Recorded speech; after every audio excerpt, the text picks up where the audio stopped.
Hey, welcome to Conversations with a Therapist podcast. I'm Jennifer Chalo. I am a counseling psychologist and I am a writer, and I am also the host of this show. My work focuses on breaking down complex psychological concepts into practical and actionable frameworks that you can implement today to build a meaningful life. If that is something that you're interested in, then I highly encourage you to subscribe to this podcast and share the link with at least one person in your contact list. You never know who desperately needs to hear this message today, and you could be the person that connects them to a resource that changes the rest of their life. Thank you so much for stopping by. If you have any questions about psychology, then send them to the email address in the description box. With that said, let's jump right into today's episode. Welcome to episode 3 of the Suicide series. Today we are talking about how to have the conversation around suicide. It's a difficult conversation. It's a very uncomfortable conversation for most people, but I want to help you become more comfortable with having conversations around the topic of suicide. In the first episode, we spoke about suicidal thoughts and intrusive thoughts and the difference between those two things. And in the second episode, we spoke about why people consider suicide as an option and the warning signs you should be looking out for when it comes to suicide and suicidal thoughts in people. If you have not listened to those two, I highly encourage that you do so, because everything that we speak about in this episode and the next coming episodes is going to be built upon everything we have spoken about so far. In this episode, we are going to be answering two main questions. How do you tell somebody when you are having suicidal thoughts? And number 2, how can you be there for somebody who is having suicidal thoughts? I know most of us have this fear. If somebody tells us that they're having suicidal thoughts, we will be very stuck. We don't know what you're going to say. We don't know how we are going to act. In this episode, you're going to pick out the few things that you can do and the few things that you can say when somebody is bringing up such a conversation. And we're also going to address how do you start that conversation if you're the person having suicidal thoughts. So let's get into it. First things first, talking about suicide and asking people about their suicidal thoughts, asking them, are you thinking of suicide? Are you thinking of taking your own life? Are you having passive or active suicidal thoughts? That does not encourage people or motivate them to take their own lives.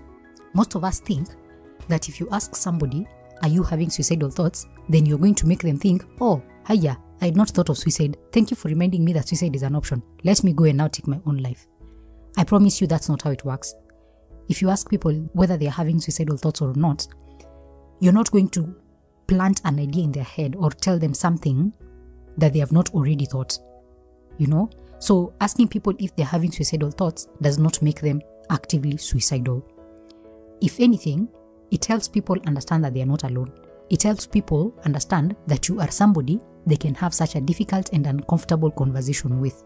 It can also help this person who is having suicidal thoughts to open up themselves for potential problem-solving activities with you. As we mentioned in the last episode, one of the big things that makes people consider suicide is distress. If this person is having a distressful event going on in their life, and you bring up the conversation about suicide and thoughts of suicide, if it's something that they have been thinking about, then they will feel that there's an opportunity to have this conversation with you and tell you what they're going through, and probably you guys can problem solve and see how they can address this distress that they are going through. So don't feel that if you bring it up, you're going to make them now start considering suicide and then now it's going to be your fault. How do you bring up the conversation? How do you tell somebody that you are having suicidal thoughts? Number 1, I want you to understand that it's going to be a very difficult conversation for most people. So have a little bit of patience with yourself and patience with the other person if you're finding it hard to start the conversation. Try to remember it's going to be a difficult conversation for most people. They might not know what to do. They might not know how to respond to your pain, and that is totally fine because we are not trained ordinarily on how to handle suicidal thoughts and conversations around suicide. Number 2, find somebody, a friend, a relative, a colleague, a professional, somebody who you know is going to be empathetic and non-judgmental. You don't want to go and have this conversation with somebody who starts telling you, why would you say something like that? You are ungrateful. You have such a beautiful life. Why would you want to throw it away? You don't want to have a conversation with somebody like that. You want to have this conversation with somebody who, even if they don't offer you any tangible solutions, it's somebody who can actually sit and listen. Listening is a very crucial skill when it comes to having difficult conversation. You want somebody who can sit there and listen to you with empathy and compassion, and that what you need at this time is support, not judgment. Number 3, when you find this person, let them know that you want to have an urgent, difficult conversation with them. As we said, suicidal thoughts should all be treated very urgently. Let them know what you need and your expectations when it comes to this conversation. You might not even know what you want, by the way, but it's okay for you to be open and say, I honestly don't know what I need right now, but I know I needed to tell somebody. And here's the thing, when it comes to suicide and suicidal thoughts, you don't want to keep it to yourself. You want to have this conversation with at least somebody out there. Whether it's somebody close or whether it's a professional, you need to speak to somebody when you are having suicidal thoughts. If you don't, those suicidal thoughts can magnify in your head and they can make it hard for you to actually deal with them. Suicidal thoughts need to be spoken about. They need to be addressed. If you don't have any close friends, as some of you I know are going to say, oh, I don't have close friends, I don't have any family members I can call, sawa. Go to the hospital, ask for the mental health department in the hospital, and you will be directed somewhere to speak to somebody. These days, even in public hospitals, there's a mental health department. Go there and say that you want to speak to a mental health person, and they're going to direct you into the right office. Don't start asking, what will talking solve? They can't even solve my problem. You don't know that. You will only know that after you have had that conversation. And remember, the whole point of this conversation is not necessarily to eliminate the problems you're having. Maybe sometimes it's to help you clear your head and eventually you're going to find a solution. So the solution does not necessarily have to come out of that conversation. Don't put the pressure on yourself that you have to find the solution out of this one conversation you're going to have. The second part of this episode, as we said, is how to be there for somebody who is having suicidal thoughts, somebody who is struggling with suicidality. Number one, listen to them with empathy and compassion. Remember, they are telling you because they trust you. They are telling you because they think you are somebody they can have this difficult conversation with. Don't judge them. Don't start telling them that they should be grateful for the life that they have. Don't start telling them that they should not be feeling suicidal because they have everything in life. And yes, you might be listening to them and you're thinking, I don't know what to do. I don't know what to say. I don't know how to support this person when they're telling me about this difficult thing. Sometimes your presence is the support that they need. And that's why you listen with empathy and compassion. Don't listen necessarily to problem solve. Don't listen necessarily to tell them go and do this and this and this. Don't listen with the concept in your head that it is now your role to give them the advice that will keep them alive, and it is now your responsibility to make sure that they do not die, that it is now upon you that if anything happens to them, it is going to be your responsibility. That is not how you're supposed to be listening. You're just supposed to be listening with empathy and compassion, just like a therapist would. Empathy and compassion, no judgment, just listen. The second thing you need to do is ask clarifying questions to understand if they are having passive suicidal thoughts or they are having active suicidal thoughts. Ask those clarifying questions to understand what distress they feel is contributing to the suicidal thoughts that they are having at this time. And then listen to understand and ask clarifying questions about the support that they feel they need. They may tell you that the support they need at this time is maybe finding a professional. They may tell you that the support they need at this time is just having somebody to sit with and talk to, or the support they need is somebody to help them maybe find a job or something. Listen to understand what they need. The third thing that you need to do is help the person create a safety plan. Creating a safety plan is something we are speaking about in episode 4, which is the next episode. So listen to that episode to understand how to create an effective safety plan. Helping somebody create a safety plan is a very practical thing to do because it helps them have something tangible they can lean on when they are feeling suicidal.